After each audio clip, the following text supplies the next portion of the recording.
What's up everyone, how are you all? Today we are back with another amazing Naruto story. What if Naruto makes a contract with Demon? If you enjoy then please like, share and do comments.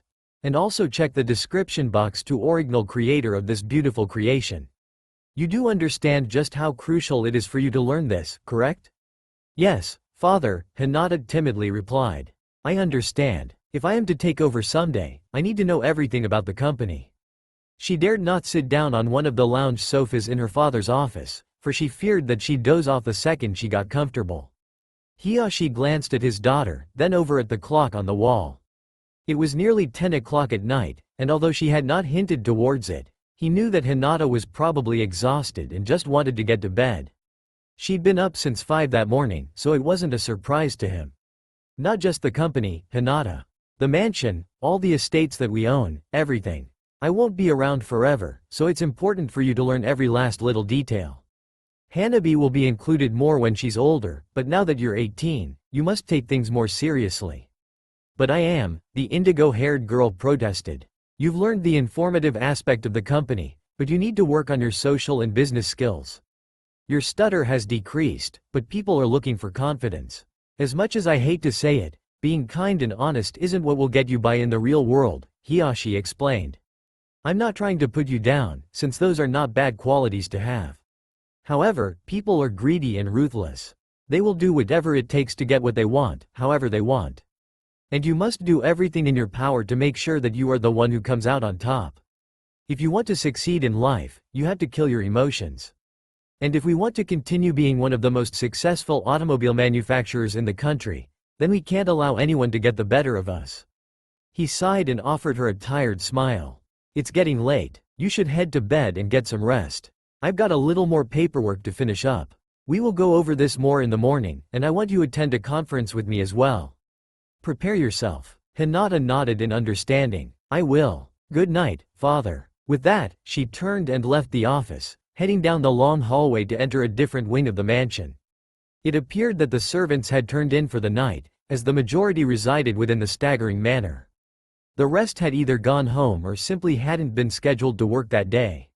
Regardless, the corridors were dimly illuminated by the moon as Hinata passed by several windows. Her mother had most likely retired for the night as well, probably reading one of her novels in bed. So, was father lecturing you again?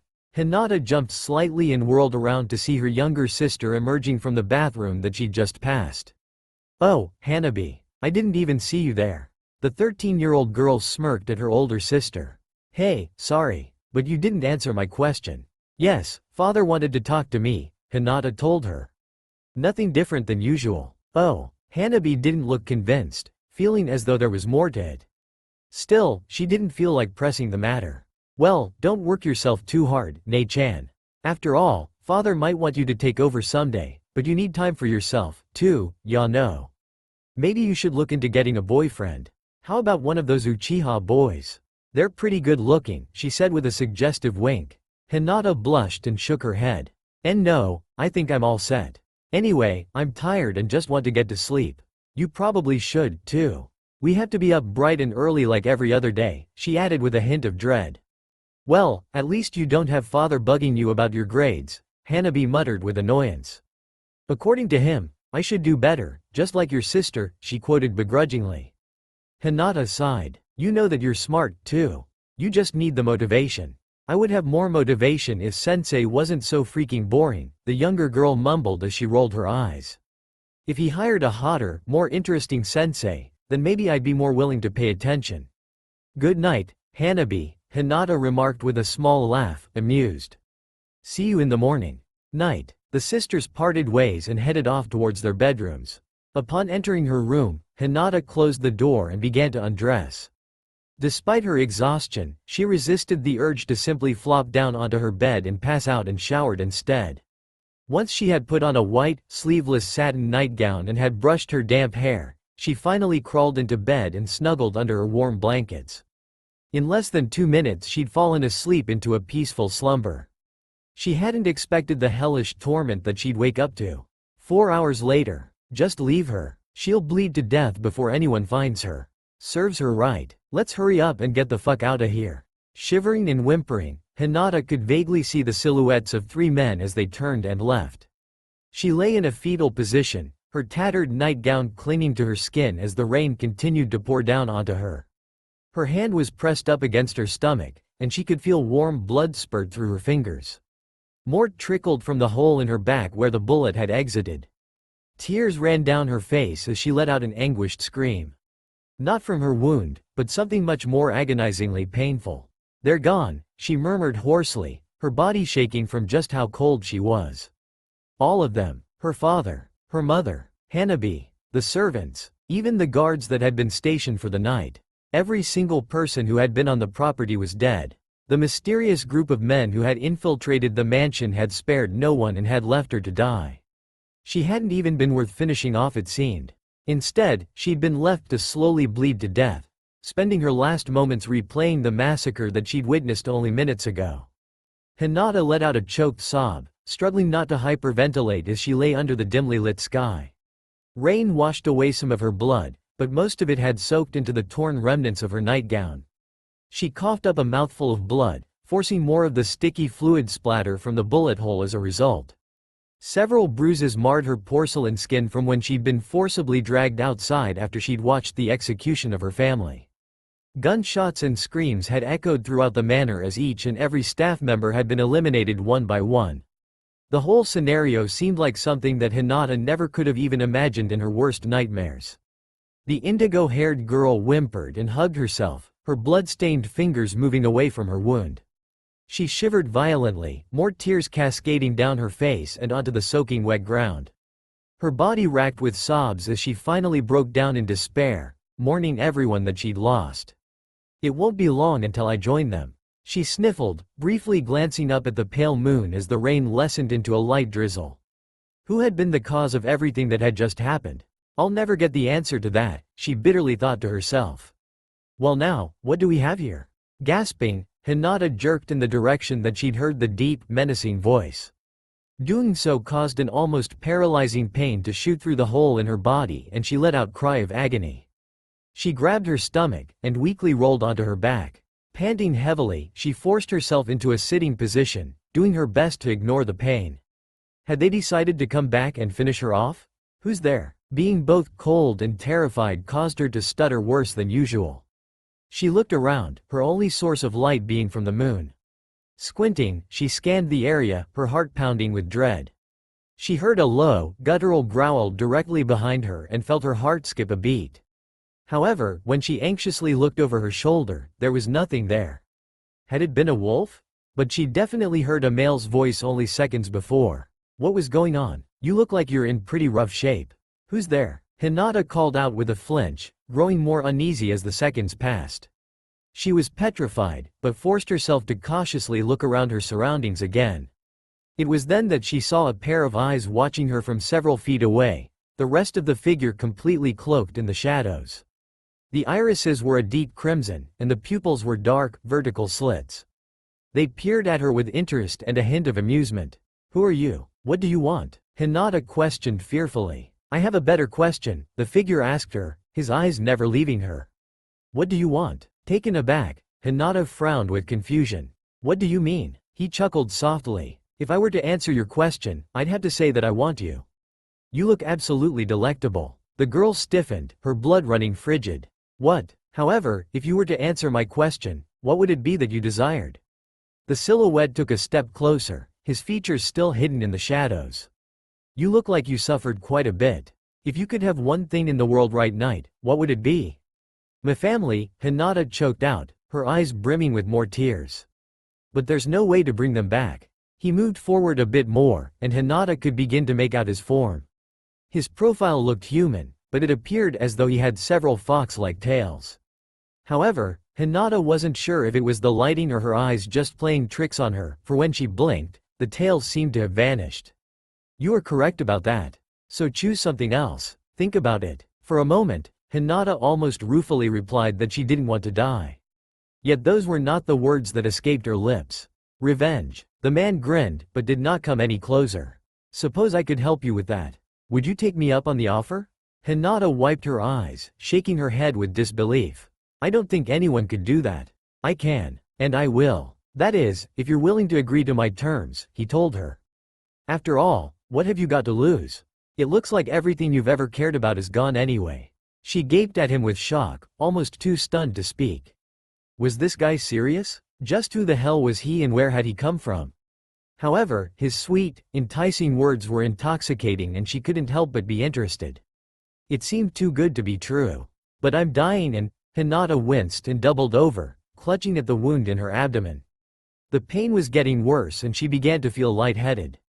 Don't worry about that small detail, he replied with a snicker, now drawing closer until he was only a few feet away.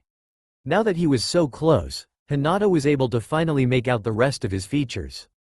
He was deviously handsome, appearing to be around 20 years old. His short blonde hair spiked out slightly, and he had 3 whisker-like marks on each of his cheeks. His attire consisted of black pants and a black coat with an orange zipper. He was physically well built and he seemed to tower over Hinata's much smaller form. His red eyes were almost hypnotizing as he gazed into hers. "What's your name?" Hinata asked, her eyelids getting heavy as she gradually grew weaker. "I go by a few different names. But you can call me Naruto," he answered, crouching down in front of her. "Now, about my offer. I can help you carry out your revenge on the condition that I get one thing once it is completed." She gave him a brief nod. "Anything. It's kind of a heavy price, but if you want this bad enough, I think you should consider it." Naruto gently coerced her as he leaned down a little closer. Please, I'll give you anything," Hinata begged, her eyes pleading. "I don't care what the price is, I'll give you whatever you want." Just please, help me." The blonde male smirked. "I want your soul. After I help you carry out your revenge, your soul is mine for the taking. Do you agree to those terms?" My soul?" Hinata blinked in confusion. She'd assumed he'd wanted money, but her soul? Naruto reached down and gently stroked her cheek with the back of his finger, his eyes scanning down her body. She was absolutely breathtaking, her torn and bloodied nightgown only deepening his desire. The girl was the true essence of innocence, and he knew that her soul would be like none that he'd ever consumed before. "What are you?" Hinata was having difficulty keeping her eyes open. She'd lost a fair amount of blood, and everything seemed so confusing right now. Nothing made sense to her. "You look like you're running out of time," he mused, not answering her question. "Do we have a deal?" At that point in time, Hinata no longer cared who or what Naruto was, as crazy as it all sounded. She wanted to get revenge, and she would do whatever she could to make sure that it became a reality. If you want to succeed in life, you have to kill your emotions. That was the best advice her father had ever given her, which had been during their very last conversation. She would do exactly that. Kill the fear, the hesitation, the weakness and vulnerability that she'd felt her entire life. Everything that would have held her back. "I agree," Hinata murmured, closing her eyes as she began to lose consciousness. She moaned weakly and started to topple backwards, only for Naruto to catch her. "Then it looks like we have a deal." Naruto grinned wickedly, cradling the girl in his arms. He leaned down so that his face was only inches from hers, restraining himself from his animalistic urges to just take her soul right then and there. However, he was a demon of his word, and would make sure to keep his promise to her. Her soul would be a prize worth waiting for, and the longer the wait, the sweeter it would be in the end. Hinata felt his lips brush up against hers and his fingertips grazed her neck. He pressed his thumb against it and almost immediately the tender spot was searing with an immense pain that caused Hinata's eyes to snap open. Her scream was silent, and she could vaguely hear Naruto whisper something into her ear. Seconds later, the burning sensation dissipated, and everything went black.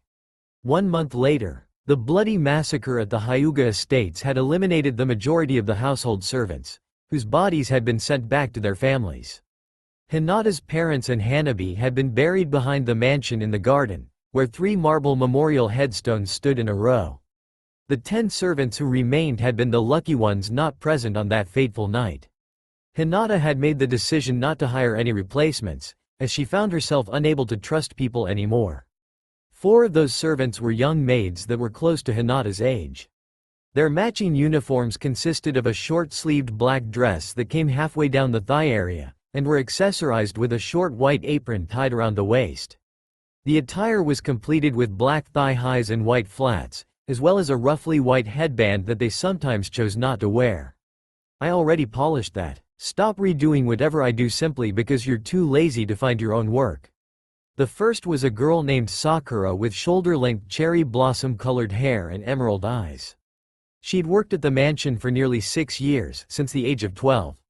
Her mother had been one of the maids that had been murdered along with the rest of the servants working that night.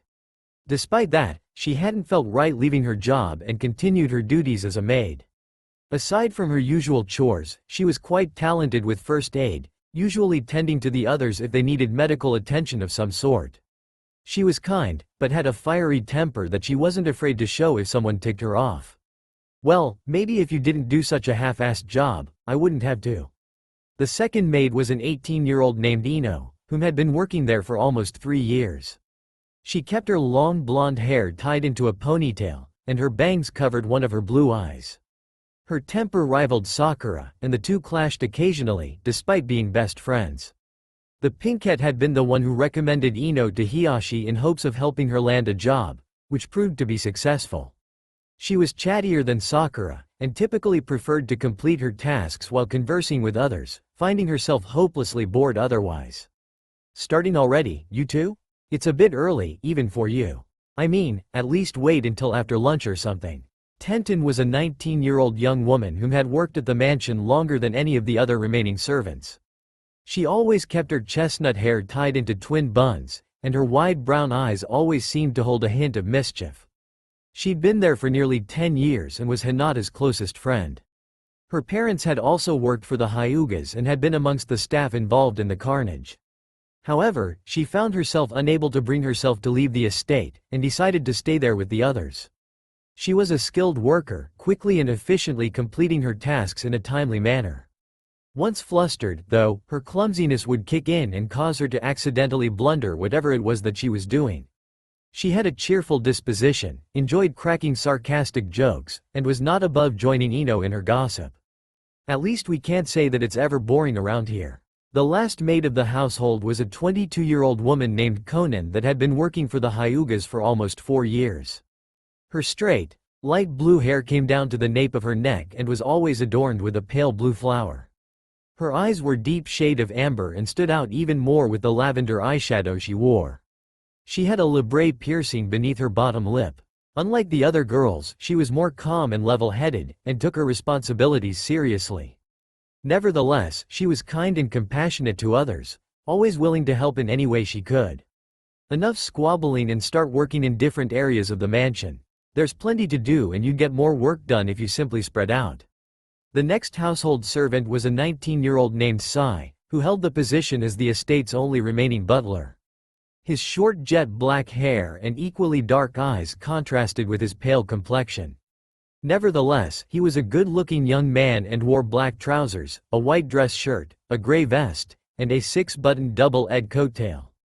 White gloves and a black tie completed his suit. He had a serious and stoic personality, making sure to follow and complete each of his tasks faithfully while making sure that the mansion was running smoothly. Sometimes it involved him constantly reminding the other servants to get back to work or to do their jobs properly. Although he'd only held his position for 2 years, his competence and professionalism would make others think he'd worked there for much longer. "This stupid water is taking forever to boil, Now if I could find that damn blowtorch and speed up the process, it would make things easier." The chef of the mansion was Didera, a 20-year-old man who had been working there for less than a year. He had long blonde hair that he wore in a half ponytail, with the rest of it falling into his face and covering one of his dark blue eyes in a way that was similar to Ino's hairstyle. His all-white outfit consisted of loose pants, an open-collared button-up shirt with the sleeves rolled up to his elbows, and an apron. He had a laid-back and somewhat lazy attitude, often spending his time resting on a stool that he kept in the kitchen when he was not required to cook anything. Didera was quite talented when he did cook, but sometimes used methods that weren't what would be considered practical. If he grew impatient, he'd occasionally try to speed up the cooking by using blowtorches, which usually resulted in a small explosion that would ultimately ruin the meal. "Stupid fucking hedge. No matter how many times I cut the damn thing, it's not coming out even." The groundskeeper of the manor was a loud and foul-mouthed 22-year-old named Hidan who had been hired 2 years ago. He was a tall and physically well-built young man with silver hair slicked back out of his face and dark purple eyes. Hidan was more quick-tempered than the other servants combined, and constantly swore regardless of what type of mood he was in. Although he had somewhat of an unmotivated attitude and frequently complained about his work, he somehow did a great job keeping the estate's grounds nicely groomed. However, if something went wrong, such as him accidentally killing a section of the lawn with herbicide, he'd go into a tirade and just slashing at the bushes and plants with the sickle that he kept in the yard. Hidan tended to bicker with Deidara more than anyone else, but wasn't beneath lazing around with the blonde. He usually wore faded blue jeans and black boots, choosing not to wear a shirt while he worked outside, or even when he was inside the mansion until Sai nagged him to put one on. This place is always so noisy. It really grates on one's nerves after a while. Sasori was a 21-year-old male who'd served as Hinata's chauffeur for the past 3 years. He had short, messy red hair and grayish-brown eyes that seemed to hold a look of perpetual boredom. His typical outfit consisted of black slacks, and a dark blue button-up shirt with an open black blazer over it. He was not one to show his emotions, and preferred not to get involved in situations that he had nothing to do with. Since he was technically only needed for transportation, Sasori had taken it upon himself to become the mansion's repairman as well. He was deftly skilled at carpentry, plumbing, and almost any other repair that needed to be tended to. Because of this, he could spend more of his time productively rather than just lying around doing nothing like Hidan and Deidara sometimes did. Nevertheless, he hung around with those two when he had nothing better to do, finding their idiotic arguing to be mildly amusing. "Hey, look at me. I managed to get all of the nice china from the cabinet and not drop a single thing." The next household member was a peculiar, hyperactive young man named Toby. He had messy brown hair and often went around wearing a strange orange make with a swirl design. His outfit was similar to Sai's, though it was always wrinkled and his jacket was sometimes improperly buttoned, giving him a disheveled look. He did not have a set job title, as he was more of a helper for whichever servant may need assistance with their tasks, much to the other's annoyance. He was clumsy and idiotic, always tripping over himself and usually messing up whatever it was that he was doing. While the maids were somewhat more patient with his incompetence, the male servants weren't quite as forgiving. Hidan and Deidara especially hated it when Toby attempted to help them, and Sai had forbade him for ever trying to assist him again after an incident that caused a chandelier to crash down from the ceiling. Despite his fairly stupid and goofy demeanor, he brought along a refreshing essence that the now gloomy mansion seemed to need. "Toby, how many times must I tell you? It's not wise to run with such fragile items. However, I suppose it's better than the time you ran with those knives." The final member of the estate's workers was not technically a servant, but was somewhat of an assistant to Hinata when it came to business and finances. He was 23-year-old male named Pain, who had started working for the Hyugas almost 4 years ago alongside with Conan. He had spiky red hair and several piercings adorning his face. There were 6 piercings and a metal bar in each of his ears alone, 3 studs going through the bridge of his nose, and a spiked stud protruding from each end of his bottom lip. Despite his somewhat off-putting appearance, he retained a cool and collected attitude, making sure to remain polite and professional at all times. Payne was in charge of scheduling meetings and appointments with potential clients, buyers, or sellers. He normally dressed in a dark gray suit with a red tie, and his strange, purple-ringed eyes made it difficult to tell what he was thinking. Those 10 household staff members had been the only survivors left out of what had originally been close to 40 servants. The only new person to join the ranks was the young, mysterious man that Hinata had introduced them to the day after the massacre had occurred. Naruto had been hired as Hinata's personal bodyguard, though no one was sure just how she had met him. Nevertheless, Naruto seemed to take his responsibility seriously, and made it a point to escort her everywhere she went. Whether or not they felt as though they could trust him, with the looming paranoia that Hinata could be targeted for another attack, they found it best to give him the benefit of their doubt. There was something about Naruto that seemed to put them at ease, and although they couldn't put their finger on it, they couldn't help but think that Hinata had hired the right person for the job. "You think that maybe he's some kind of international spy that Hinata-sama hired for protection?" "Seems plausible, Deidara reasoned as he watched the huge pot of water slowly coming to a boil. "Where did I put that blowtorch?" I'll bet that bastard, Sai, hid it, Hidan snorted. Why the fuck would she hire a spy? If anything, he's an assassin or something. Or maybe he was in prison for murder and she decided to bail his ass out so that she could use him as a bodyguard. Or maybe he's an alien. Toby exclaimed with panic. What if he tries to probe our brains, Deidara-senpai? Deidara raised an eyebrow. Did your mother drop you on your head when you were little? Yes. Why do you ask? The masked man tilted his head slightly. No reason, Deidara muttered as he rolled his eyes. But Naruto's not an alien, you moron. He's just a regular guy like me and Hidan. You're in a special class of your own, Toby gasped with amazement. I am? Wow, what kind of class is that? Sai poked his head into the kitchen, an irritated expression on his face. Will you three keep it down? Hinata-sama is in a meeting, and I'm sure she'd appreciate it if your annoying banter didn't interfere with it. Oh, come on, we're not being that loud, Hidan retorted indignantly. Besides, it's not like she's gonna give a damn. Regardless, keep your voices down since no one else wants to hear your idiotic conversation, the stoic butler deadpanned. And get back to work. I am working. See that pot of water over there?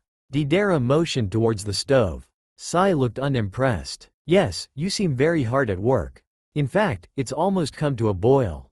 Good job, Deidara, you've mastered the art of heating up a pot of water. Cooking is a form of art, the blonde snarled defensively. More so than the stupid stuff you do all day. And you two should be working also, Sai chastised Hidan and Toby. The lawn needs to be mowed, and the hedges need to be re-trimmed, since they are ridiculously uneven. You can work together. Hidan groaned, clearly not a fan of the idea. I'd rather do it alone. Consider it punishment for slacking off, Sai commented with a brief smile. You're in no fucking position to be ordering us around, you asshole, the silver-haired male snarled. You're not in charge, so quit acting like you are. Why don't you let Toby follow you around for a bit? I'm sure there's something that he can help you with. Toby jumped up in excitement. Oh, is there something I can do to help Sai-senpai? Sai had vanished almost as quickly as he'd appeared, leaving the three of them alone once more. Despite that, Hidan begrudgingly got up and headed towards the side door that led out into the massive yard. Whatever the Naruto is, I hope he's having a better time than us, he muttered under his breath as Toby happily followed him. Meanwhile, Hinata placed the sheet of paper on her desk, then looked at the young man sitting in the chair before her. I'm going to have to decline your proposal, Mizuki-san. What? Why not? He demanded, infuriated by the rejection. Why won't you take me up on the offer? For one, your figures are not all that promising, Hinata pointed out. I understand that every company has months that are better than others, but yours are somewhat concerning. And I don't just form partnerships with just anyone. Naruto stood a few feet away from where Hinata was seated, his piercing blue eyes never leaving Mizuki. He kept quiet, the look on his face almost dared the other male to try anything strange. If the man lost his temper, Naruto wouldn't hesitate to throw his ass out of the office. Look, Hyuga-san, it's nice that you're struggling to keep your father's company afloat, but you can't do it alone, Mizuki tried to persuade her. And let's be honest, women aren't really seen to be very knowledgeable when it comes to vehicles. You manufacture an impressive line of cars, but most buyers will not take a female seriously. Men are typically better suited for such matters. Your father was such a high-respected figure and it would be a shame if the reputation of Hyuga Motors was to suffer as a result of poor marketing. Hinata's eyes narrowed a bit. Let me assure you, Mizuki-san, but my company is not struggling in the least. In fact, ever since I took over a month ago, things have been going quite well. I'd even say that they're running slightly better than when my father was in charge. For you to make presumptuous insults like that makes me even less willing to comply with your proposal. Being a man or woman has nothing to do with how well a company is managed. It depends on just how competent you are and how you're present yourself. I know exactly what I'm doing, and trust me, if my father hadn't seen me fit to take over someday, he never would have bothered teaching me everything that I would need to know in order to do so. I will not take the demeaning words of rude, boorish person such as yourself over those of my father. You are not worth my time, Mizuki-san, and I am quite disappointed that I wasted any of my time to see you in the first place. I have nothing more to say to you other than, have a nice day. Mizuki angrily rose from his seat. Now look here, before he even realized what had happened, The front of his shirt had been roughly grabbed. "Why don't you get the hell out of here before I drag you out myself?" Naruto hissed with a menacing undertone. "This meeting is over." Too intimidated to protest, Mizuki fearfully wrenched away from the blonde and hurried out the door without looking back. He practically ran down the hall and past the startled maids, who looked at each other with confusion. Naruto probably scared him off, Sakura mused with a half-smile. Ino shrugged nonchalantly as she dusted off one of the paintings on the wall. "Hell, I'd be scared too if Naruto gave me that look." Tenten lightly knocked on the open office door to get Hinata's attention. "Hinata-sama? Deidara wanted me to let you know that dinner is almost ready. Would you like to come to the dining room or eat in your study?" She already knew what the answer would be, but still felt obligated to ask regardless. "I'll eat in the study. I have some paperwork that I need to finish," Hinata told her without looking up from her desk as she jotted some notes down on a piece of paper. "Thank you, Tenten." The brunette nodded in understanding and walked away from the office, letting out a heavy sigh. Hinata hadn't eaten in the dining room once ever since the attack on the mansion the prior month. Her personality had drastically changed, to the point where she seemed like a completely different person. Well, not completely different, Tenten thought to herself. Hinata was still kind and polite as she'd always been, but she was no longer timid or nervous around other people. Her stutter had seemed to have gone away, and she carried a new air of confidence that she'd never displayed before. "It's not a bad thing. I'm just not used to it." Alone in the office with Naruto, Hinata finished what she was doing and put her work in a folder before placing it inside her desk. She sighed and rubbed her temples, still upset from the meeting earlier that day. That Mizuki guy had really struck a nerve when he'd insulted her. "Struggling to keep my father's company afloat," she mumbled to herself as she rose from her desk. "Did he honestly think that I would respond well with that?" She was wearing a dark blue button-up blouse, a short, black pleated skirt, and a pair of flats that matched the color of her top. A black choker was fastened around her neck. Naruto smirked, his arms crossed in front of his chest, his eyes skimming over her bare legs. Either that or he was just hopelessly stupid. "You handled the situation pretty well, though it would have been fun if I had been allowed to throw him out the window. I'd rather not go through the hassle of replacing the glass," Hinata murmured in response as she tiredly walked over towards him. "You can go eat if you'd like. I'm going to take a shower. You sure you don't want me to escort you and stay in the bathroom to make sure that nothing happens to you?" He teased her, leaning down so that his face was only inches from her. "I am supposed to watch over you at all times." Hinata's face turned pink and she shook her head. "And no, that's not necessary. I told you that I don't need you to come with me everywhere I go.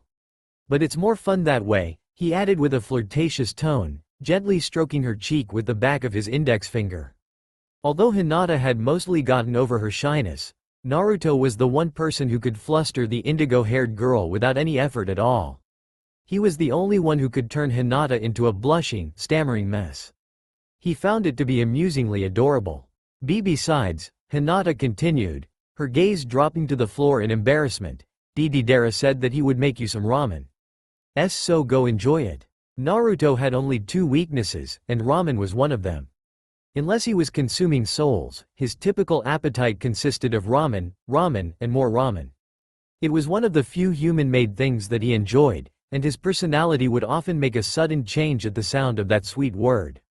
"Really? Alright." With that, Naruto rushed out of the office and headed towards the kitchen to get his beloved meal.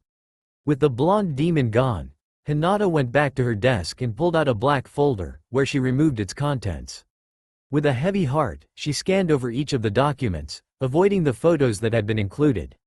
Ever since the night of the murders, she had relentlessly tried to find clues that would help her figure out whom had been responsible. So far, nothing she'd compiled had included enough evidence that would easily allow her to pinpoint who it could have been. Did Hiyashi have enemies that she hadn't known about? He certainly wouldn't have discussed such matters with her, or anyone else for that matter. Could it have been someone who had wanted to buy Hiyashi's company or have him start a partnership? Or maybe it was someone whom he'd never dealt with on a business level.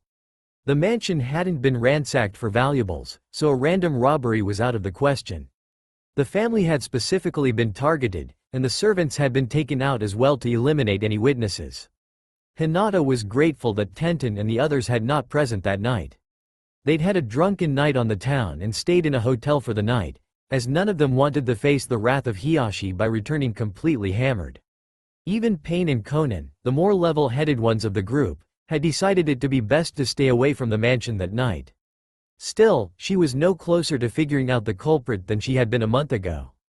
Naruto was not a private investigator, and although he'd found her in the aftermath, he had not been present during the actual attack. "I'll find out who did it one way or another," Hinata murmured to herself, glancing down at the stack of photographs in the zip-locked bag. The pictures were those of the victims of the massacre before their deaths, but she had no desire to look at them at the moment. She'd looked at them every single day, but couldn't bring herself to do it again today. Her head hurt too much and all she wanted was to take a hot shower and probably go to bed. Food was the last thing on her mind. "Yeah, no, I thought I was hired to cook for Hinata-sama, not you guys, shut up. Just be grateful that cooking is all you have to do," Hidan replied to Deidara's complaint as shoveled some beef into his mouth. "You sit on your lazy ass the rest of the time, so the least you can do is feed us." The servants of the household were all seated in the dining room, taking the opportunity to eat their dinner since the day was gradually coming to an end. Their chores and tasks had been completed, and since Hinata had no other meetings, they could start to wind down for the night. Naruto was happily slurping up his third bowl of ramen, a look of bliss on his face as he ate. Deidara knew how to whip up a decent pot of ramen, and had even added extra pork upon Naruto's request. With the exception of Hidan, who hated vegetables, everyone had a plate with rice, vegetables, and chunks of beef. You know how much you love cooking for us," Ino quipped. "Besides, it looks like that Hinata-sama won't be joining us again. I hardly ever see her eat nowadays. She spends most of her time in her office doing work," Conan added with a sigh. "I'm worried about her. She's going to make herself sick with how much she puts on herself." Pain dabbed the corner of his mouth with a napkin. "She's done well picking up where her father left off. I have to admit, I thought she would have a little more difficulty adjusting to taking over. She's adapted without any trouble at all. Her personality has changed," Sakura pointed out. "That probably had a huge factor." "Well, who the fuck wouldn't have after going through what she did?" Hidan mumbled. "Hell, I'm surprised that she hasn't lost her sanity after all that shit." Sasori scooped up some rice. "She's lucky she didn't die, too." "Close," Tenten muttered listlessly. "She hadn't touched her food at all. I don't know how she survived, but she did. It's odd that they didn't finish her off to ensure her death as well," Sai added. "Obviously it's a good thing that they didn't, but by doing so, they failed to properly complete their orders." Naruto finished his bowl of ramen and sat back in his seat. "They wanted her to suffer, that's why. Forcing her to watch her family die wasn't good enough, so they intended for her to bleed to death." Hidan quirked an eyebrow. "Yeah? And how the fuck do you know that?" The others didn't say anything, but seemed to have just as much curiosity by the way they were looking at Naruto. "Well, if I wanted to torment someone, I would have done the same thing.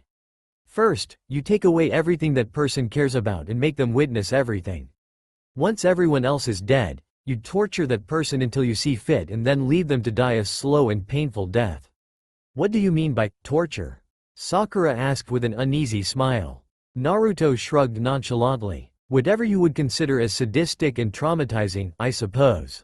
Inflicting pain, humiliation, anguish, or anything else similar." "Lovely," she replied, sweat dropping. "Sorry I asked. They'll be back. You do realize that, right?" Naruto asked, his eyes subtly glancing over at the pot of ramen on the stove, mentally debating whether or not he wanted another bowl. Pain nodded briefly. "We are well aware of that. And trust me, we're all prepared for their arrival, whenever it may be." Hinata turned off the water and stepped out of the shower, grabbing the fluffy white towel on the rack.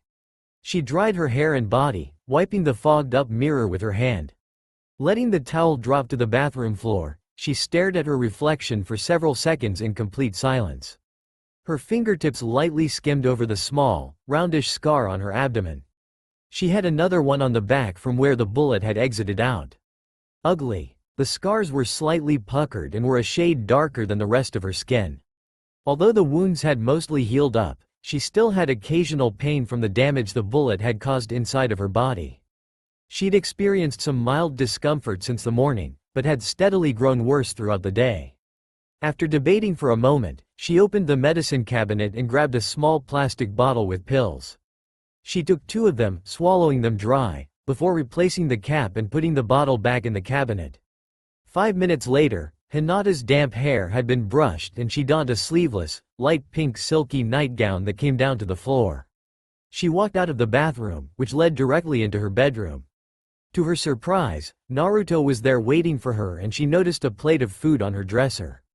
"Tenten wanted me to bring this to you," he explained with a snicker, enjoying her shocked expression. Naruto was wearing only a pair of black sweatpants, leaving his muscular torso bare. "I am not hungry," Hinata told him, tearing her gaze away from him as her face heated up. Did you enjoy your food?" The blonde took a step forward, noticing how that satiny nightgown hugged her curves in all the right places. "I did, actually. All 4 bowls. You should eat, too, or you'll have everyone nagging at you about your health. Can't take your revenge if you starve yourself to death," he added with a smirk. The girl was too tired to protest and began to eat the rice and vegetables on her plate, taking only a few bites of the meat. She was aware of Naruto's watchful eyes on her while she ate, making her uneasy. Nevertheless, she finished most of what was on her dish, knowing that he probably wouldn't leave until she'd eaten a fair amount. Naruto took the plate from her, his fingers lightly brushing up against her much smaller ones. Her skin was so soft and smooth, almost teasing him.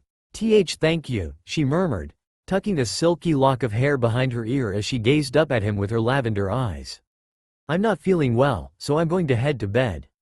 Good night, Naruto-kun." "What, you don't want me to sit there and watch you sleep?"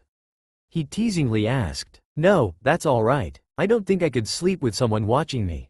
"Well, if you need anything, I'll be close by," he assured her. "And if something goes wrong, well, then I'll just have to kill someone." "Thank you, Sasori. We'll be back in a little while," Hinata explained as she and Naruto got out of the backseat of the car. "I just need to pick up a few items." Sasori offered a brief smile, sitting back comfortably in the driver's seat with the window rolled down. "Take your time, I'm in no rush." "Really? You've stated numerous times that you hate waiting," Naruto quipped. "I don't mind waiting for Hinata-sama," Sasori responded stoically as he pulled out his cell phone. "It is my job to transport her and wait patiently for her return. But in regards to anyone else, then no, I don't like waiting." Hinata slung her purse over her shoulder. "Let's get going. I shouldn't be long at all, considering I'm only stopping off at 2 stores." Leaving Sasori alone in the vehicle, she and Naruto headed towards the first destination. Naruto walked alongside of her, his deep blue eyes subtly glancing over at her every few seconds. Today, Hinata was dressed in a light blue spaghetti-strap tank top that dipped down into a sweetheart neckline, as well as a short, pleated white skirt. Her outfit was completed with white thigh-highs, a white choker, and light blue Mary Janes. Naruto found the view of her cleavage quite enjoyable, as well as the exposed parts of her thighs that were visible between the hem of her skirt and the tops of her stockings. It was very nice indeed, and he suppressed the animalistic growl that had begun to form its way up his throat. Sometimes it was rather hard to control himself, especially if the heiress dressed in such an alluring way. Eventually, he reminded himself. He would get her sweet soul eventually, as well as the gorgeous body it resided in. Couldn't come soon enough, in his opinion. Naruto smirked to himself as they continued towards Hinata's intended destination. His attire consisted of black jeans, an orange t-shirt, and a lightweight black coat that he kept open. He had a gun tucked into the back of his belt like he always did, though it was more for show than anything else. He had no need for such items, but it kept his facade a bit more convincing to the others. "It feels nice to get out of the mansion," Hinata murmured, shifting her white purse back over her shoulder as it started to slip off. "I haven't allowed myself out that much in the past month." "Paranoid?" Naruto asked, glancing down at her petite stature. The young woman sighed. "Maybe. I'm not really positive, but I suppose a part of me is still apprehensive about going outside. Which makes no sense, considering that I was attacked inside the mansion. So in all reality, you'd think I'd be more comfortable away from the estates. But it's not the case.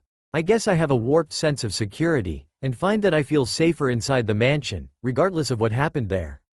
Most people feel safer at home, so it's really not that ridiculous," Naruto pointed out. "But you don't have to worry about your safety anymore.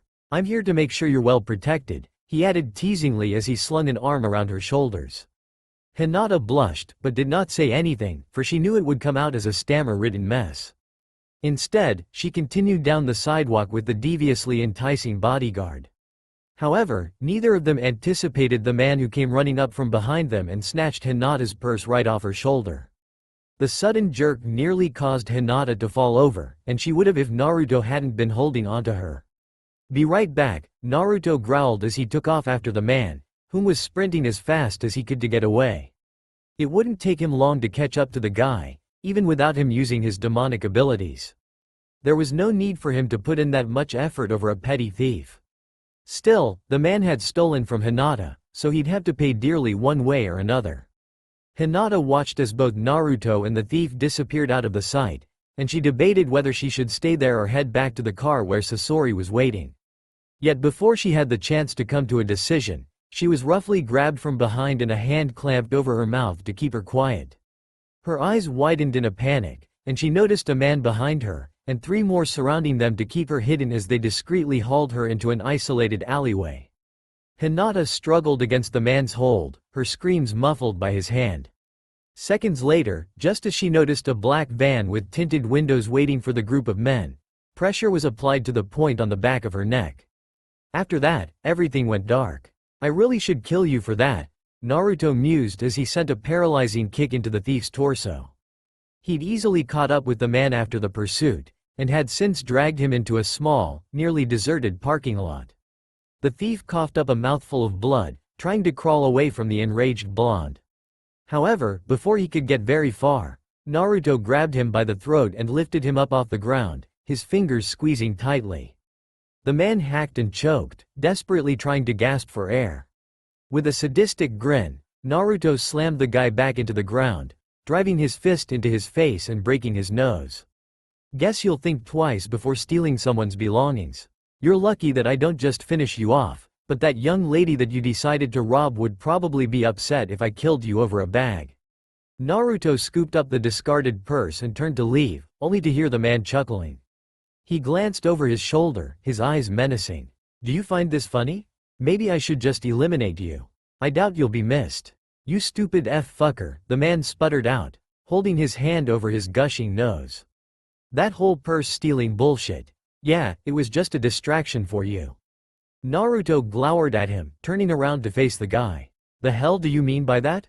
The guy coughed, splattering the pavement with more of his blood in the process. He let out another nasally chuckle. "The object was to get you away from the girl so that she was left alone. By now they've got her. And you won't be getting her back alive," he laughed. "It all worked out perfectly." Furious, Naruto grabbed hold of the man's throat again, his fingers digging in painfully. "Where is she? Where the fuck did they take Hinata?" "I don't know," he gasped, grinning even as he felt the agonizing pressure against his sternum. "And even if I did, I wouldn't tell you. If that's the case, you're of no use to me." With that, the blonde snapped his neck and let the body fall to the ground. Luckily, there had been no one around, which would have made things slightly more of a hassle. "I'll find Hinata myself." He closed his eyes and sniffed the air, trying to pick up the faint, sweet scent that he associated with Hinata. When he opened his eyes again, they were red, just as they had been when he'd first met Hinata. He'd find her, there was no doubt in his mind about that. He might as well tell Sasori to head back to the mansion without them. He'd bring Hinata home himself. "Rise and shine, princess. Can't have you sleeping the day away." Hinata was jerked awake with a swift kick against her side, causing her to cry out in pain. She was lying on a hardwood floor, her wrists tied in front of her, and her ankles bound together as well. With a groan of discomfort, she turned her head to look up at the man whom had spoken to her and delivered the kick. She didn't recognize him, nor did she have any idea where she was at the moment. It looked like a storehouse of some sort, as there were boxes and crates lined up against the walls. The indigo-haired girl counted out 5 other men in the room, realizing that they had been the ones who had brought her there. She wondered how many others were around, and just how big the building was. "Who are you? What do you want?" she asked, keeping her voice calm and even. The man who appeared to be in charge looked to be in his late 40s, with unruly graying hair and a thin mustache at the corners of his mouth. His eyes were hidden behind round sunglasses, and he wore a black suit with a purple tie. You may not be familiar with me, but I certainly know of you, Hinata, he said with a smirk. I know that your entire family was murdered a month ago, leaving you to inherit everything. You made out with quite a nice fortune. Who are you? Hinata demanded. And don't speak about my family like that. He quirked an eyebrow. Did I strike a nerve? I'm sorry, it seems I forgot my manners. My name is Gato, the founder of Gato Company. Does that ring a bell at all? She thought for a moment, the name sounding vaguely familiar. It was then that she remembered her father complaining of him once a few months back. You're nothing but a petty drug trafficker who wanted to do business with my father. What is it that you want from me? Well, since your old man is dead, you're the only one left that I have to work with. Which is fine by me, he added with a snicker. Hinata glared at him as she managed to sit up. Were you the one who did it? Did you kill my family? I would love to have those bragging rights, but unfortunately no, it wasn't me. But whoever did do it, I'd like to shake their hand and congratulate them on a job well done, Gato laughed. Since she was tied up, there was nothing Hinata could do while he mocked her deceased family members, her body trembling with rage. She glared at him hatefully, but kept quiet as he continued to laugh. Now then, on to business. If you cooperate, I might let you out of here alive. But if you decide to make things difficult, well, you won't like what that will lead to, Gato remarked carelessly. These guys can be very persuasive. Hinata glanced at the other men, noticing that 3 of them carried firearms, while the other 2 had some type of katana sheathed on their backs. So what is it that you want? Money, I presume? See, I knew you would pick up on things rather quickly, he stated proudly. That is exactly what I want. And as I said before, if you agree to those terms, I'll let you leave today with your life. Your father's company and all of its assets equals quite a staggering amount of cash. I want all of it wired over to my account before the hour is up. If you refuse, then those guys will just have to work their magic until you agree. Okay, she replied, her tone serious. I will wire some money into your account, just as you want. How much does it cost for a session with a psychiatrist? I will make sure I send you enough to cover your first visit. His expression darkened. You think this is a fucking joke? Well, I'm not playing around here, little girl. If you aren't going to comply, then you'll regret it. No, it's you who is going to regret this, she stated flatly. The man snorted in contempt. Is that right? We'll see about that. He headed towards the door, glancing over his shoulder. You guys do whatever you want to her. I'll be back in 10 minutes. With that, he was gone, leaving Hinata alone with the 5 other men. Whatever we want, huh? One of them mused, his eyes scanning up and down Hinata's body. I don't know about you guys, but I think we can have some fun with her before we start anything else. I dunno, Waraji, he only gave us 10 minutes, another one snickered. Then again, if it's you, you'll only need 5 to finish. Fuck you. The first one angrily retorted as the other 3 snickered. Hinata shuddered inwardly, her heartbeat growing more rapid. She knew that Naruto would find her. All she could was pray that it would be sooner than later. So, Naruto is bringing Hinata-sama home? Sai asked incredulously. Sasori shrugged briefly. That's what Naruto told me. The butler sighed and shook his head. Why do I have a bad feeling about this? Ah, relax, Ino said with a dismissive wave. Naruto will take good care of her. Sometimes you're way too high-strung, Sai. You need to loosen up, she added, grabbing hold of his arm. Have some fun for once. It's like you're trying to run a funeral parlor or something. Sai stiffened a bit, his pale cheeks turning a light shade of red as the blonde female clung to him. I am just trying to keep things in order. Hidan rolled his eyes, leaning up against the wall. Why? When was the last time Hinata actually told us to get back to work? She knows that we do our jobs when we need to. We're lucky that we don't work for someone who's always up our ass with work. No kidding, Deidara mumbled in agreement. I mean, the place looks fine. Unless, of course, we're expected to get on our hands and knees and start scrubbing the floors with a damn toothbrush. No freaking way, Ino deadpanned, shuddering at the thought. The silver-haired groundskeeper smirked. I dunno. I'm sure Sai here would love for you to be on your hands and knees, he said, nudging the younger male. Shut up. That's disrespectful to speak of Ino like that, Sai sputtered, getting even more embarrassed as Ino's eyes went wide from Hidan's comment.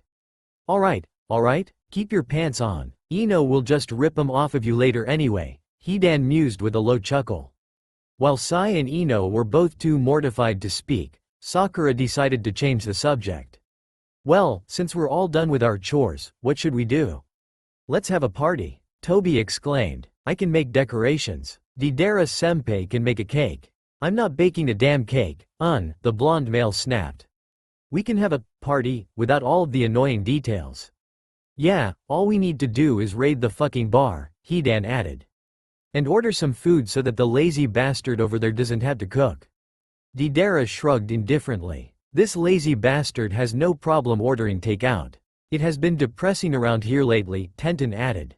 We could use a day like this to just lighten the mood around here. Anyone against the idea? I don't think there's any harm to it, Conan agreed. Toby squealed in excitement. Yay, we're going to have a party. I'll go get the board games. Toby, calm yourself down, Pain told him. Before you accidentally hurt yourself again. Last chance. Are you going to cooperate with the boss's orders? I'd rather put the money into a furnace than to give it to some lowlife like Gato, Hinata replied stoically. There was no way in hell she'd give in to that scumbag. The man, whose name she'd learned was Waraji, snickered. Wrong answer. With that, he roughly pushed her down onto the floor, his hand squeezing one of her ass. Hinata's struggled against his hold, disgusted and petrified at the same time. Let go of me. Should have fucking listened to me, he stated as the other four watched with amusement. Too late now. He tugged at one of the straps on her tank top, only to receive a blow to his face. Despite her wrists being tied together, Hinata had still managed to strike him hard enough to momentarily stun him. You little bitch, the man snarled, then looked at the others. Help me with her. Hinata writhed and tried to fight them off, crying out as the strap of her top snapped. No, stop it. The rope that bound her ankles together was cut, and she used that opportunity to kick at the men. Don't touch me, you damn perverts. She kicked one of them directly in his nose, breaking it with a bloody spray. Don't fucking tell us what to do. Waraji grabbed hold of the choker around her neck to force her up. However, he ripped it off in the process, leaving the girl's neck bare. What the hell is that? He asked, quirking an eyebrow as he stared at the marking on the side of Hinata's neck. Some kind of tattoo? He touched the red swirl design, only to hiss and jerk his hand away. Hey, why the fuck is it hot? That stupid thing burned me. This mark means that you belong to me now, Naruto whispered, his thumb pressed up against Hinata's neck. You should keep it concealed for the most part, but if you are in danger, make sure you uncover it. No matter where you are, I will be able to find you immediately. And then I'll kill everyone around you. A small smile formed on Hinata's lips as she stared at her momentarily stunned attackers. Thank you for removing that for me. Now that I know that he will be coming for me very soon, I can rest easy in the meantime. Waraji bristled, perplexed. The hell do you mean by that? No one's coming for you. Is that so? She asked, tilting her head slightly. I guess you'll just have to wait and see for yourself. What the fuck? He was suddenly interrupted by the sounds of men shouting in the next room over, followed by gunshots. His mouth hung open in shock, and he looked back down at her with a mixture of rage and terror. Who the hell is it? Hinata simply continued to smile at him, though there was an ominous, I warned you, aura to it. The other men looked equally nervous, and they all let out a startled yelp when they heard what sounded like an animalistic growl in the next room over. Blood splashed onto the walls in the other room, but they couldn't see anything else. The gunshots soon died down until everything went silent. I'll deal with you in a minute, Waraji sneered at Hinata, drawing his gun as he rose to his feet. Don't fucking move. To ensure that she didn't, he slammed his foot down against her chest, pinning her to the floor. Hinata cried out, his heavy shoe grounding into her painfully. It was then that Naruto stepped into the doorway, his clothes and face splattered with blood. His crimson eyes glanced over at Hinata, and his rage escalated when he saw the state she was in. Her blouse had been pulled down, exposing part of her chest, and a red mark was forming on her cheek from where she'd been slapped.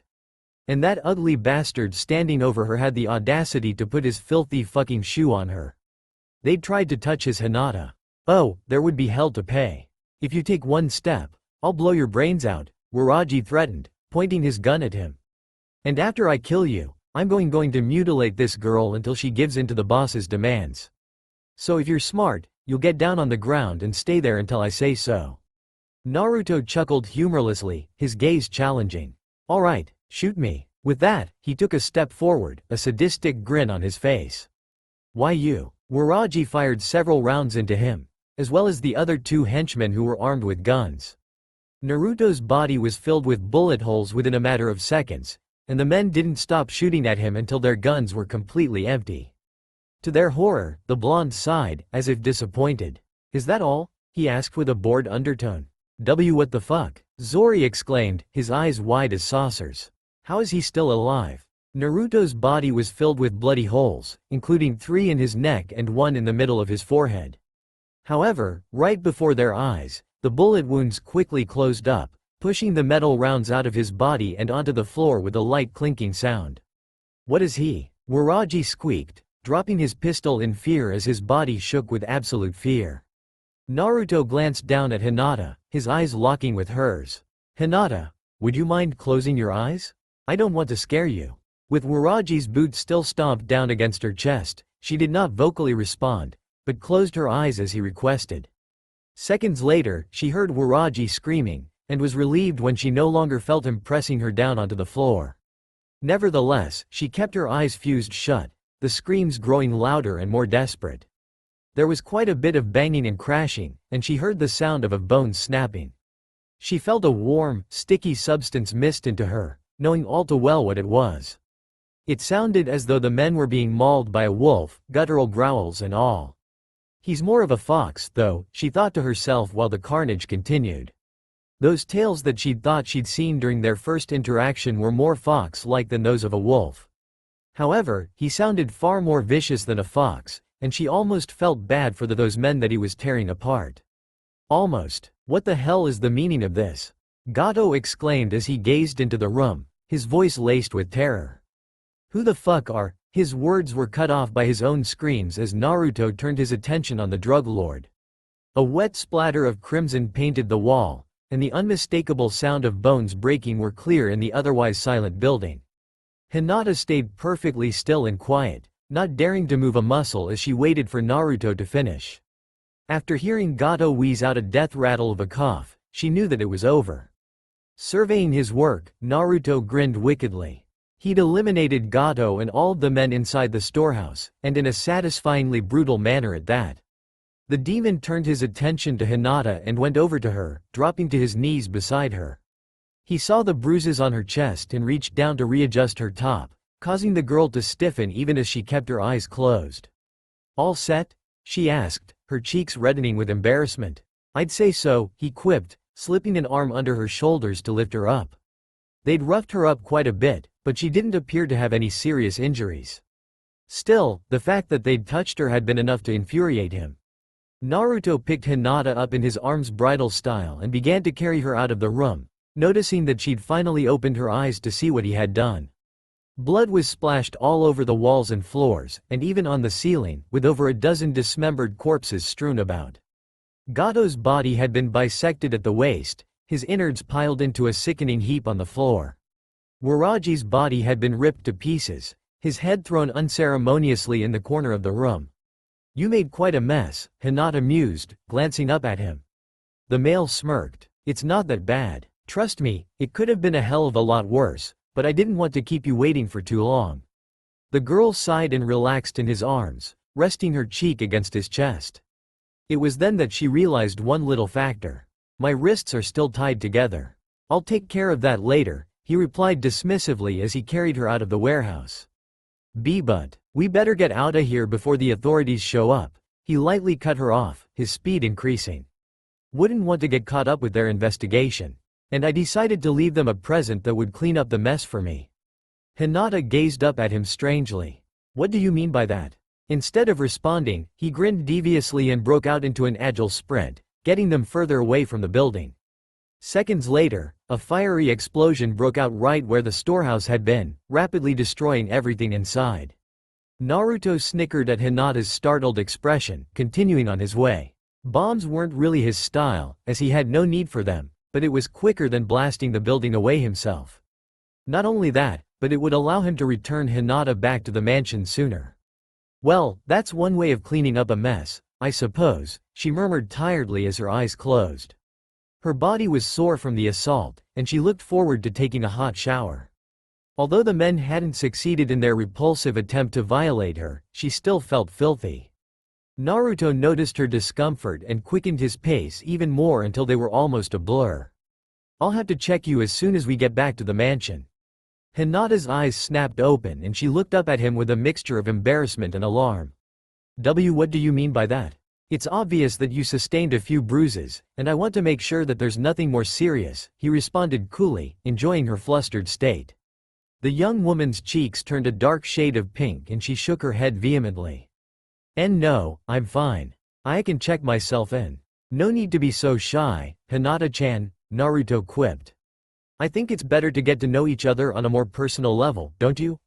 I don't need you to check my B-body, Hinata stammered, now trying to squirm out of his grasp. And untie my wrists. He chuckled and held her petite body to his chest a bit more securely. I'll get to it. Naruto-kun, she squeaked in protest, realizing that they were already closing in on the mansion. I can have Sakura check me and…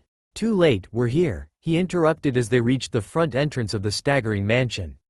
Let's get you to your bedroom so I can take a look at you. Now wait a minute. Hinata looked around the main entryway of the manor, hoping that one of the servants could come to her rescue. To her luck, all 10 of the household staff members were present right where she and Naruto were.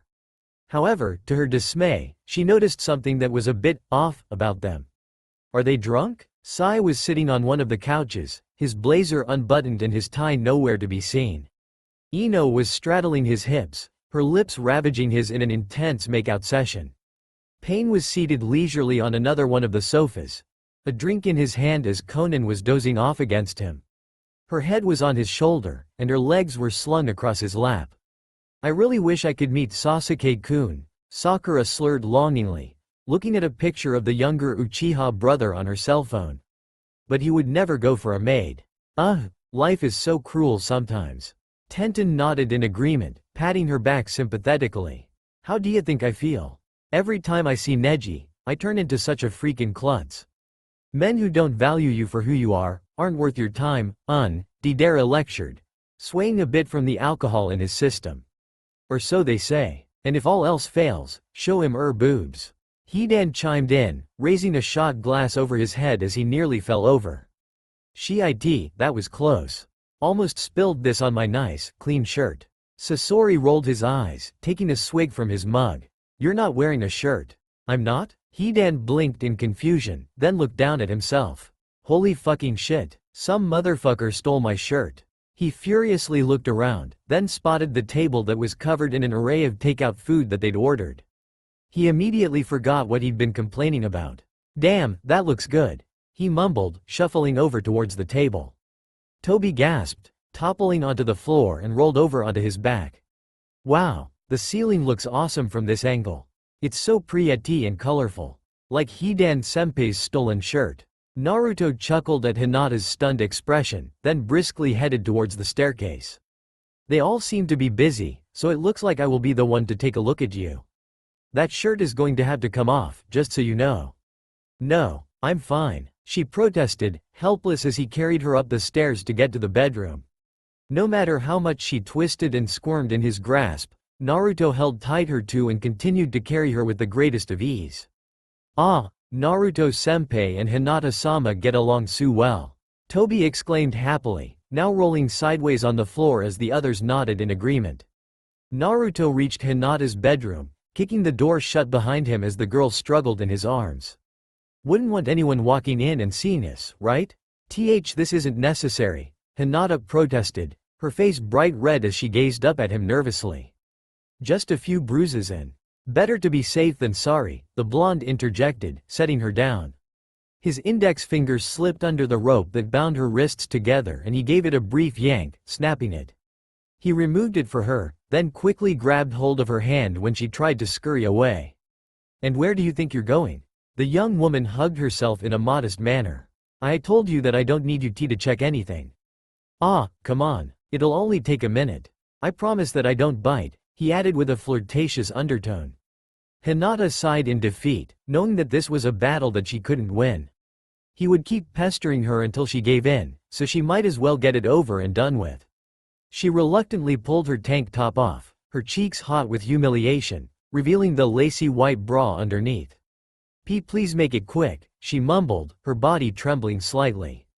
With a smirk, Naruto brought his hands up to her sides, gently running his fingers over her smooth skin as he felt for any possible injuries. There was a bruise near her ribs and he lightly skimmed over the area, causing Hinata to wince. Luckily, nothing felt broken. Naruto moved his hand downward, over Hinata's flat stomach, well aware of how she was shaking. "Hey, are you done?" Hinata squeaked out, shyly glancing up at him. He seemed not to hear her, as he did not respond and continued to stare down at her voluptuous figure. His fingers ran over the area right below her bra, making Hinata flinch uncomfortably, and he had to physically restrain himself from throwing her down onto the bed and ripping that bra off. And not just to check for wounds, either. Naruto managed to resist that urge, shutting out the dirty thoughts as Hinata forced herself to keep still. However, as soon as his fingertip brushed over the scar on Hinata's torso, the girl abruptly moved away, her angelic face filled with shame. He could tell how much she really despised having it, as well as the one on her back. "Your ribs are bruised, but other than that, you seem to be fine," Naruto stated with an amused half-smile as Hinata hugged herself again. "I told you I was fine, but thank you," she murmured softly. "I am going to take a shower, so feel free to do whatever you want." He chuckled, his blue eyes scanning over her well-endowed chest. "Whatever I want? Does that include keeping an eye on you while you shower?" Realizing what he was insinuating, Hinata blushed all over again and shook her head. "You know what I mean. I'll be out in a little while." With that, she rushed into her bathroom and shut the door, making sure to engage the lock. 20 minutes later, she emerged from her bedroom, feeling a little better. She wore a thin, white, short-sleeved V-necked top, a pink skirt that came halfway down her thighs, and white knee-high socks. A white choker was fastened around her neck to conceal Naruto's mark. To her surprise, Naruto was waiting for her. He had apparently showered as well, and wore only a pair of black sweatpants, leaving him shirtless and barefoot. His tanned, muscular chest glistened slightly from the drops of water that he hadn't entirely dried off. Hinata tore her gaze away from his bared torso, her lavender eyes looking down at the floor instead. "Since it's still early, and we honestly have nothing else going on today, why don't we join the others downstairs?" he suggested, the smirk never leaving his handsome face. "I don't drink," Hinata stated, tucking a lock of damp hair behind her ear. Naruto rolled his eyes and took her hand into his, tugging her along as he headed towards the staircase. "You had a shitty day, Hinata-chan, so you deserve to unwind a bit." She blinked in confusion, her cheeks dusted with a delicate shade of pink as he pulled her. "And no, I really don't think that I should. It's not proper and, it'll be fun," he cut her off, enjoying the stunned look on her face. She was just too cute. "Besides, it's not like we're going to get completely wasted like the others." "I don't know about this," Hinata said with a sigh. "I'm not much a drinker." Naruto snickered. "All the more reason to let loose and have a few." "Do you drink?" she questioned, curious. "I can," he said dismissively.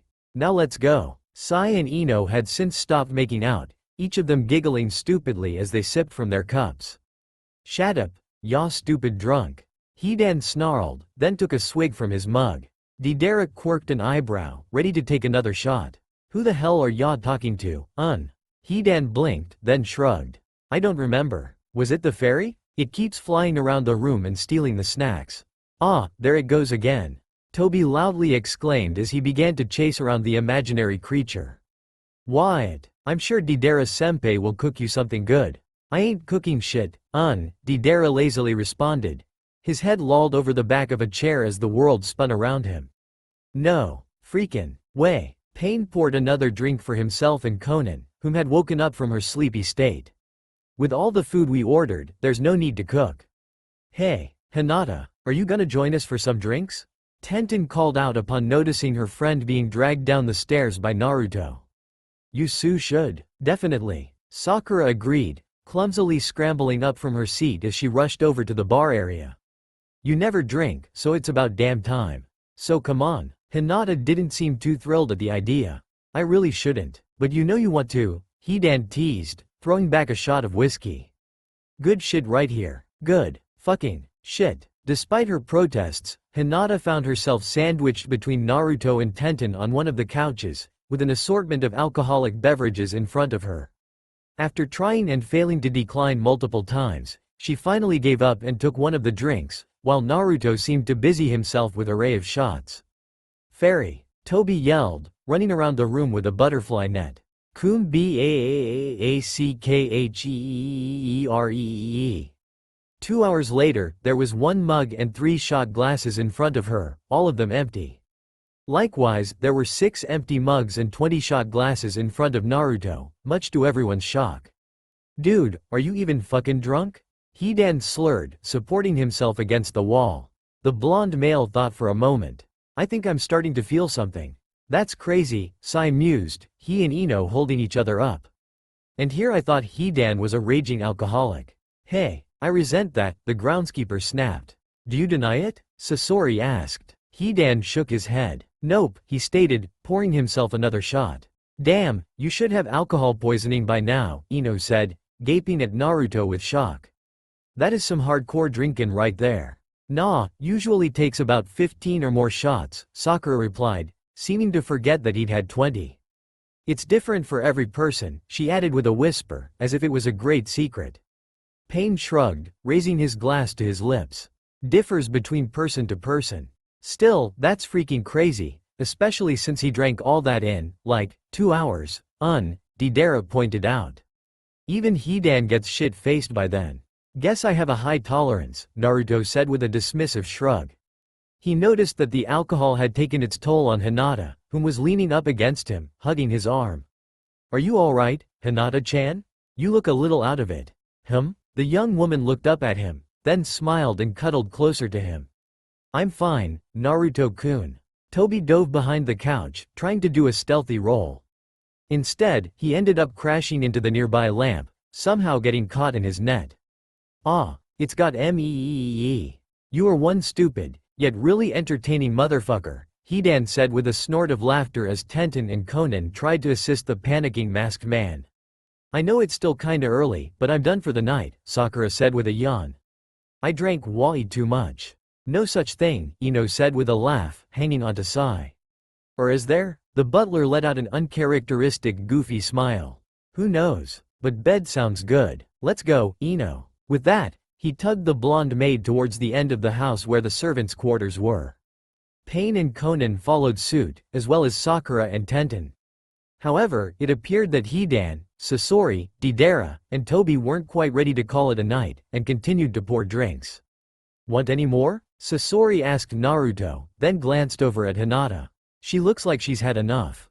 "I'm all set," Naruto responded, gently helping Hinata get up off the couch and wrap an arm around her. "I'm going to bring her to her room, seeing how she looks like she's about to pass out." Hinata pouted cutely. "I'm fine. I am not going to pass out." "Really?" he teased, guiding her towards the staircase to lead her up to her bedroom. "You were using me as a pillow." "Well, you're really comfy," she claimed as they ascended the steps. Naruto chuckled softly. "Am I?" His arm remained around her waist, making sure she didn't lose her balance. "Yes, you are," she stated matter-of-factly. Once they'd reached her room, Naruto led Hinata over towards the bed, where he proceeded to gently lay the girl down. He brushed some hair out of her face, his body hovering over hers. "Thank you, Naruto-kun. You're so nice to me." With that, she reached up and wrapped her arms around him, pulling him down on top of her so she could hug him. "So very, very nice," she added, planting a kiss on his cheek. To say that the alcohol had affected her was an understatement. Naruto was caught off guard from her sudden affection, though he didn't dislike it. Not at all. He shifted himself so that he wasn't crushing the poor girl underneath his weight, using his knees to keep himself propped up. Hinata was gazing up at him sweetly, a rare smile forming on her pink lips. This was the first time he'd ever actually seen her look genuinely happy, and he couldn't resist leaning down to kiss those luscious lips. He was mildly surprised when Hinata didn't stop him, instead allowing him to continue. She moaned softly into the kiss, reaching up to run her fingers through his blonde hair. Naruto nibbled on her lower lip, his toned chest pressed against her S. He snaked his arms around her, deepening the kiss as he felt his desire increase. It was getting more and more difficult to stop himself, and he honestly didn't want to. Hinata let out a content sigh when his lips moved downward towards her neck, and she was vaguely aware of something hard poking against her thigh. Curious, she reached down and touched whatever it was, causing Naruto to buck. "Fuck," he hissed, feeling Hinata's fingers stroking him through his pants. Although extremely pleasurable, it was torture at the same time, and he groaned when she gave it a squeeze. "Do you like this?" Hinata murmured, giving him a playful nip on the earlobe. Hinata, losing control, he crashed his lips against her, kissing her passionately and aggressively. He wanted nothing more than to tear her clothes off and ravage her sweet, delectable body. Hinata was the epitome of innocence, and he wanted to be the one who stole it all away. "Not yet," Naruto growled, wanting to ignore that annoying little voice in his head. He didn't want to wait, he wanted her now. His tongue snaked into her mouth, and he removed his hand from under her top, cupping it beneath her head as his lust increased. "What do you think you're doing?" he asked with an amused undertone. "Are you trying to get me to do something to you?" Hinata looked up at him innocently, and he wasn't sure if she was messing with him, or just simply didn't realize what she was doing. "What do you mean?" She tickled his sensitive tip, causing his eye to twitch a bit. "Damn it," Naruto muttered, mentally fighting with himself. The girl wasn't in her right state of mind due to the alcohol, so it wouldn't be right to take advantage of her. Sure, he was a demon, but he had some morals in that twisted mind of his. And if he was going to take her innocence, he wanted her to be fully aware and willing. With an irritated sigh, he gently took her hand and removed it from his pants, then sat up. He'd never been the greatest at restraining himself, and Hinata was sure as hell putting him to the test. "Are you mad at me?" Hinata asked, staring up at him tearfully. "I am sorry." "Don't be," he replied with a chuckle, pulling the blankets up to cover her. How could he be mad at her? The adorable expression made it impossible, though in all reality, it was his fault for coercing her to drink in the first place. "I won't take you tonight, but you'll be all mine eventually. In the meantime, I need you to stay pure. Your soul will taste that much better." With that, he leaned down and planted a kiss on her forehead. "Good night, Hinata-chan." He really wanted to murder someone. She snuggled against her pillow with a content smile. "Good night, Naruto-kun. See you in the morning." Naruto left the room and enclosed the door, letting out a frustrated growl. His eyes had turned blood red, and it took him several seconds to calm himself down. He could almost feel the softness of her in his hand, her porcelain skin smooth and flawless. It would be hell waiting to take her, but he knew that it would be worth it in the end. A half-smile found its way on his lips and his eyes gradually reverted back to a deep shade of blue. Hinata would be his eventually. He would just have to be patient until then. My head is freaking killing me," Sakura complained as she begrudgingly dusted off one of the paintings on the wall. "I think I had a little too much to drink last night."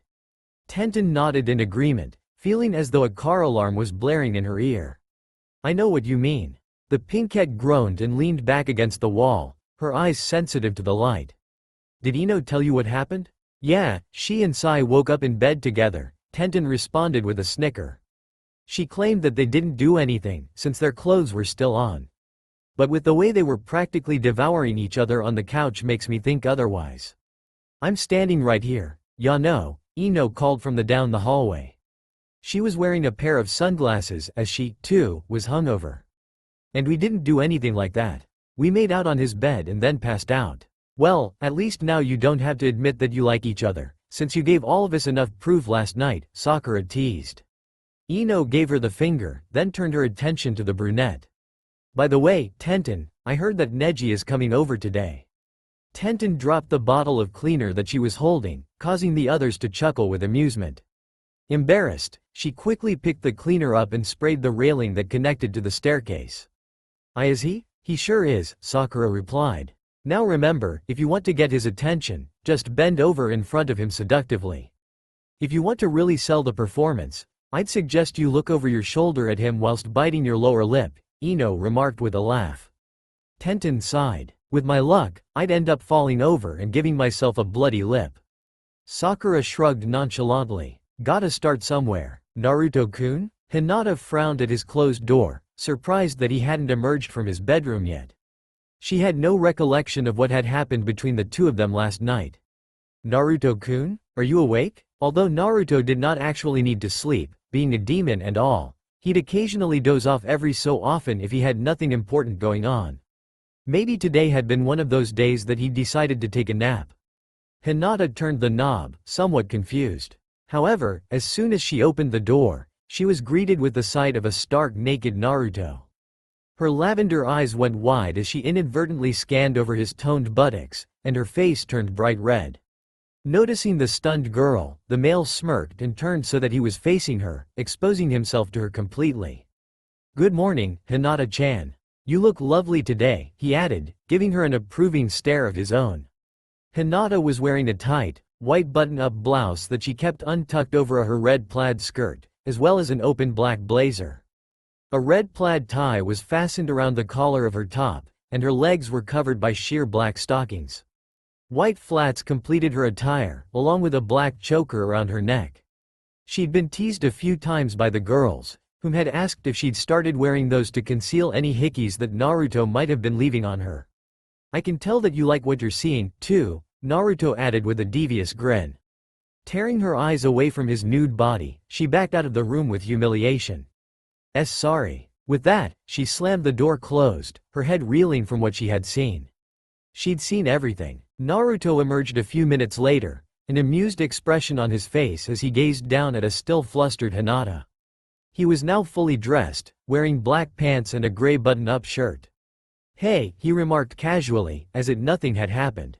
"Please, and next time tell me if you aren't decent," Hinata stammered awkwardly.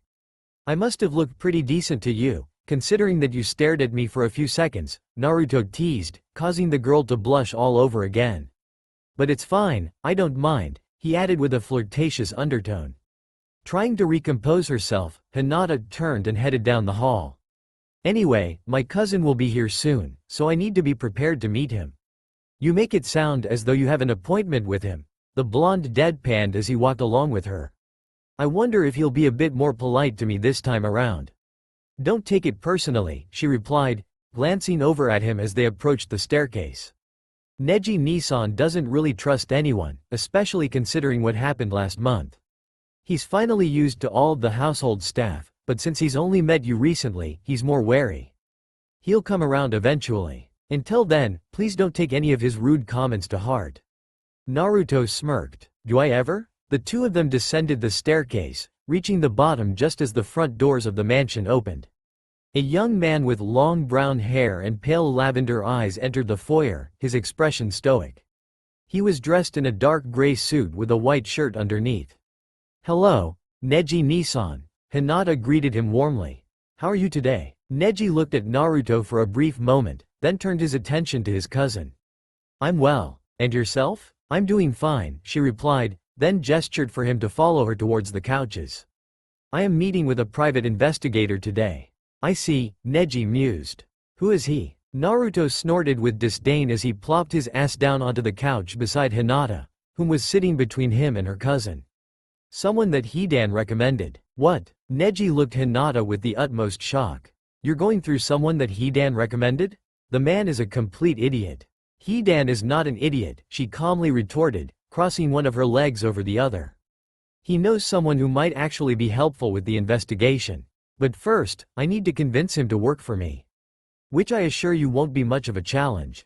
Neji frowned, curious as to what she meant. "How do you figure?" "According to what Hidan told me, the man is very fond of money. All I have to do is pay him a nice little figure for his efforts," Hinata explained as if it were the most simple thing in the world. "He'll look into any potential suspects and do some research with his findings." "Are you sure about this? I don't see Hidan having many competent connections like that," he remarked. "But I suppose if you think it would be best to hire someone like that, I won't try to tell you otherwise." He paused for a moment before continuing, not noticing Tenten timidly shuffling into the room with a tea tray. "Have you given any thought to my suggestion?" Hinata looked at him and held his gaze firmly. "I refuse to go into hiding. I see no point of it. But there's the chance that someone will try to assassinate you, and going into hiding is your best option. You'll be safe and—" "No," she cut him off, not allowing him to finish. "I will never be safe. Even if I do go into hiding, they'll track me down eventually, and I'm not going to spend the rest of my life running away. No matter what I do, I will not be safe unless all potential threats have been eradicated. Neji sighed, noticing the smug look on Naruto's face. He didn't like his cousin's new bodyguard, and had never hidden his displeasure towards him. Something about the blonde male made him uneasy, yet he couldn't put his finger on it. Tenten placed the tea tray on the nearby coffee table, her hand shaking as she picked up one of the china teacups. Neji noticed her now, his pale eyes watching her movements as she held the cup of tea out for him to take. Here you go, Neji-sama, she murmured, her gaze on the floor as she felt his gaze on her. I hope you like. The cup suddenly fell from her grasp, sending the beverage all over Neji's clean, tailored suit. She felt her heart plummet and had to force herself not to run away from the stunned man. I am so sorry, Neji-sama. Here, I'll help clean you up. She grabbed a cloth napkin from the tray and began to desperately dab at Neji's wet, stained shirt.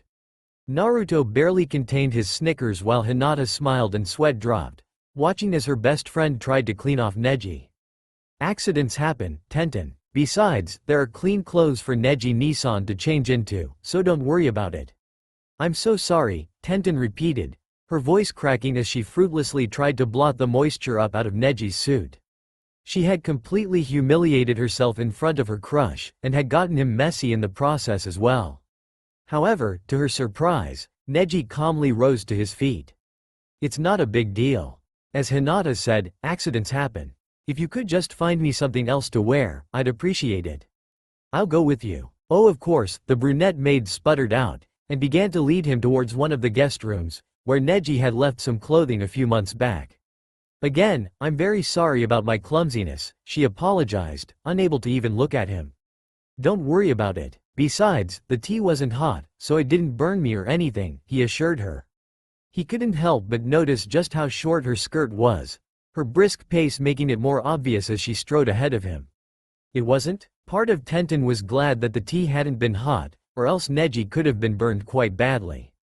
On the other hand, it just showcased the fact that she couldn't even think straight enough to boil water properly when he was around. Why'd I have to be such an idiot in front of him?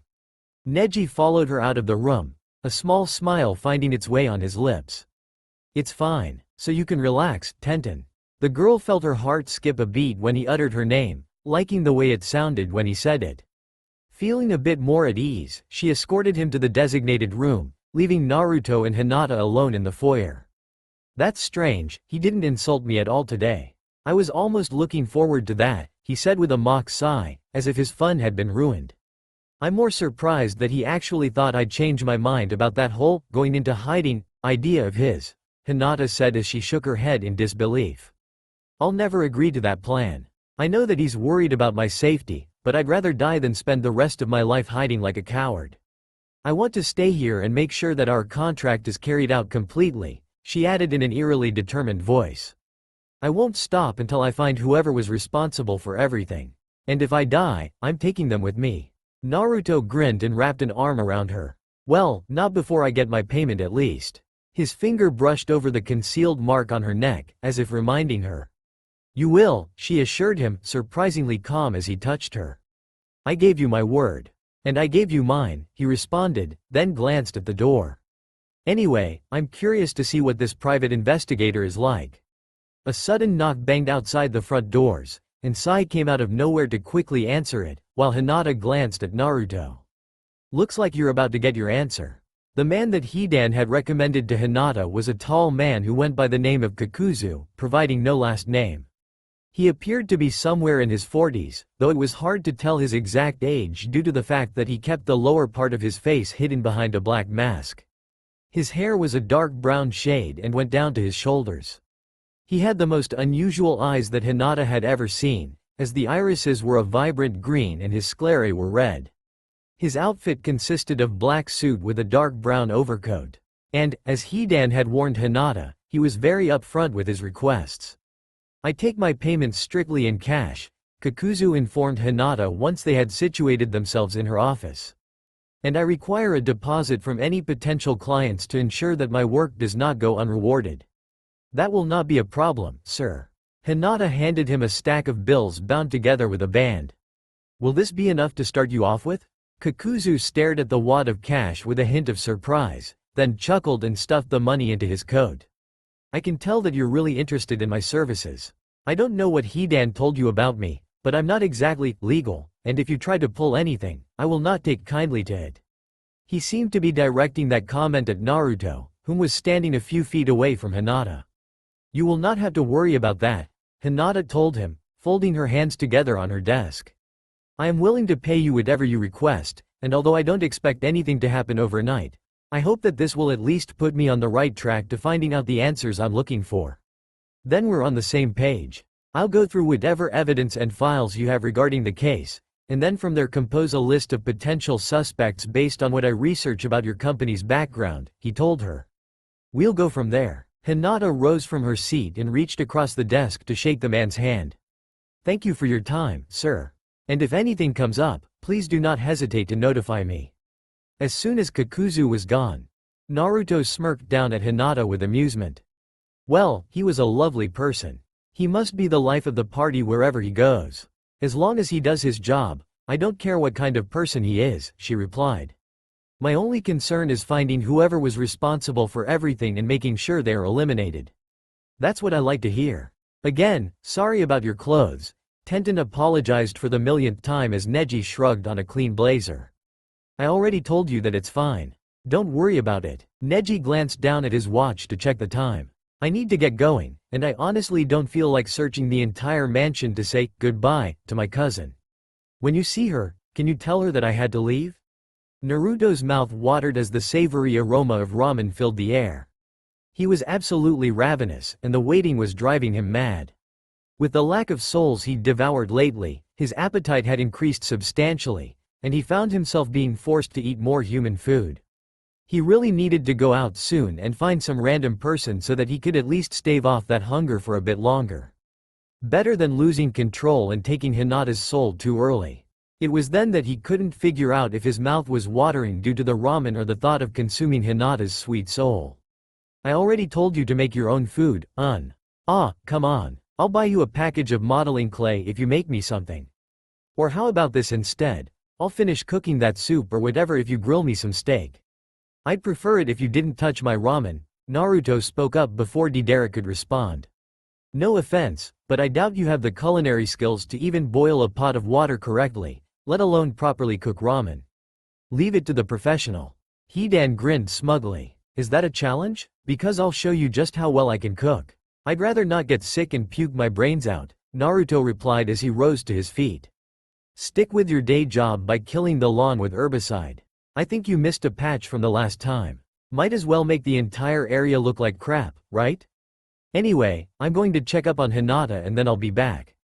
With that, he strode out of the kitchen, leaving behind a furious Hidan and an amused Deidara.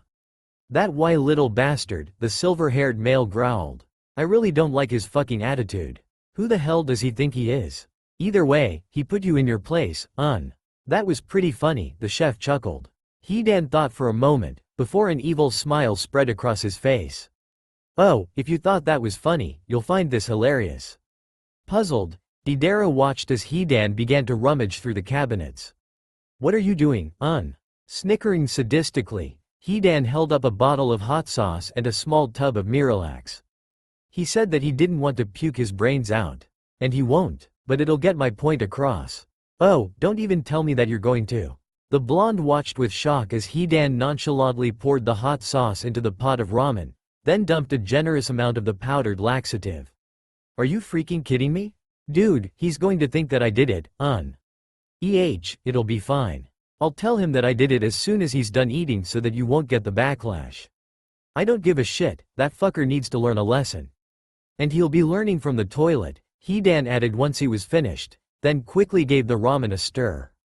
Hinata read over the invitation for a third time, then sighed and set it down on her desk. She had been hoping to avoid any extravagant gatherings, as she was not yet comfortable enough to be surrounded by such large crowds. However, she knew that the company's reputation would begin to suffer if she didn't keep up appearances with the public. It would be rude of her to decline the invite, and maybe if she was lucky, she'd find one or two clues that might help her with her search. Not only that, but she knew the hosts of the gathering too well to be able to easily come up with an excuse as to not attend. The Uchiha brothers, she murmured to herself. Itachi and Sasuke had taken over their father's company 3 years ago, when their parents were killed in a car crash. As the elder brother, Itachi had a bit more control over the company and how it was run. Although the share was split evenly 50-50, Itachi retained the higher influence, as opposed to his younger brother. Their parents had thrown a gala every year for the past decade leading up to their deaths, and their children decided to keep the tradition by continuing these exclusive parties. This would be the first year that Hinata attended the gala alone. No, not alone. She'd bring along Naruto and maybe a few of the other servants as well. Sakura would most likely want to come along, considering that she'd get the chance to meet Sasuke. Pain and Konan were good to have around, and they'd utilize their time by trying to investigate the Uchiha's mansion. She wondered if Neji would like to attend, then couldn't help but add Tenten into the equation as well. Although she didn't think Itachi and Sasuke had anything to do with her family's deaths, it wouldn't hurt to be on her guard. Even if they weren't targeting her, someone else at the party might, and she wasn't about to take any chances. Naruto had checked up on her about a half-hour ago, and she hadn't mentioned it to him at the time. He was most likely stuffing his face with ramen, and she wondered how many bowls he'd polish off today. Might as well go tell him about this, she mused as she rose from her seat and exited her study. However, before she located her demonic bodyguard, she passed through the foyer and found Sakura polishing the lower railing to the staircase. The pink cat had recovered from her hangover that morning, and was now able to function to her full capability. "Sakura, I would like to ask you something," Hinata spoke as she walked over towards the maid, who looked at her with curiosity. "I received an invitation to the gala that the Uchiha brothers are hosting. I would feel more comfortable if I brought you along and—" "Oh my god, of course I would like to go." Sakura squealed with delight. "Is it really okay if I do?" "Itachi and Sasuke won't mind at all," the indigo-haired girl replied with brief smile. "Besides, I know that you've been wanting to meet Sasuke for a while now, so there's your opportunity. The party is tomorrow night, so just make sure you're ready. If anyone asks, you do not work for me. We're friends anyway, so it won't look suspicious if we know each other." "Oh, can Sai and I come, too?" Ino asked, overhearing the conversation. "We haven't gone out in ages, and that sounds like a lot of fun." "Please, Hinata?" "Of course," Hinata replied nonchalantly. "As I told Sakura, you do not work for me. We are either friends or acquaintances. I don't want anyone know how close to me you are, as that may put you in danger as well." The two maids nodded in understanding, then excitedly began to discuss what they were going to wear. Hinata left them alone in search of Naruto, passing by Pain and Konan in the process. They readily accepted the offer, knowing that it would be their chance to infiltrate the Uchiha residence and possibly find out if they had any connections or information regarding the massacre a month back. Hinata eventually reached the kitchen, as she'd not found Naruto in the dining room. To her surprise, Hidan was doubled over laughing, while Deidara looked as though he had a horrible migraine. "Excuse me, but have either of you seen Naruto?" she asked them. "Oh, we've seen him," Hidan snickered after he'd calmed down a bit. "He actually just rushed out of here a few minutes ago. He wasn't looking so good." Deidara groaned and gave him a dirty look. "He's going to kill you when he comes back." Hinata gazed at Hidan questioningly, suspicious. "What happened?" "The idiot over there decided that he wanted to teach Naruto a lesson, so he spiked his ramen while he was checking up on you, Deidara shook his head, still pondering why Hidan had done something so stupid. "What exactly did you do to his food, Hidan?" the young woman asked, her lavender eyes locked on Hidan's purple ones. Chuckling, the groundskeeper crossed his arms over his bare chest. "I put half a bottle of hot sauce and some Miralax in the pot of ramen. And that fucker ate 6 bowls of it. He never even realized what hit him, and then he rushed out of the kitchen a few minutes ago, swearing. That shit worked fast." Hinata frowned, taking in what Hidan had informed her. Were demons susceptible to getting sick from laxatives? Then again, with Naruto in a human form, his body probably functioned as that of a typical adult male. If he wasn't out collecting souls, he seemed to stave off hunger with his constant ramen binges. "Please refrain from doing anything like that again, Hidan," she said sternly. "I can't allow you to pull childish pranks on one another, and what you did was rather cruel. Even for you." "Hey, alright," he agreed, still laughing about it. "He deserved it, but I won't do it again. Also, I was wondering if you could do me a favor." Hinata glanced out the window for a brief moment, then turned her attention back to Hidan. Since the weather is warming up a bit, could you please plant some white roses over by the memorials? I've already bought the seeds and left them in the shed. No rush, just whenever you get the chance, I'd appreciate it. Picking up on the hint of sorrow in her voice, he nodded. Yeah, I'll take care of it right now. It won't take me long at all. I'll, make sure it looks nice. Although he was typically bad-tempered and slothful, Hidan never complained whenever Hinata had a request, especially considering how little she asked from him. Thank you, she replied, then turned to leave. Lunch will be ready in about 20 minutes, Deidara spoke up as he motioned towards the oven. He glanced over at Hidan and let out a disgruntled sigh. And I guess I'll feed your annoying ass, too. Ah, that's so sweet, Deidara-chan, Hidan quipped, causing the blonde to flip him off. Leaving those two alone to bicker, Hinata headed towards the wing of the mansion where Naruto's room was. Each of the servants had their own bedroom with an attached bathroom, and Hinata hadn't even made it down the hall completely before she heard an angry bellow from inside Naruto's room. Hidan, I'm going to fucking kill you for this. Apparently, laxatives did work on demons, at least whilst in human form. Naruto's stomach had undeniably been affected by the potent combination that Hidan had spiked his food with. I'll wait until later to tell him, Hinata decided with a sigh. That's all for now. If you enjoy, then please like, share and do comments.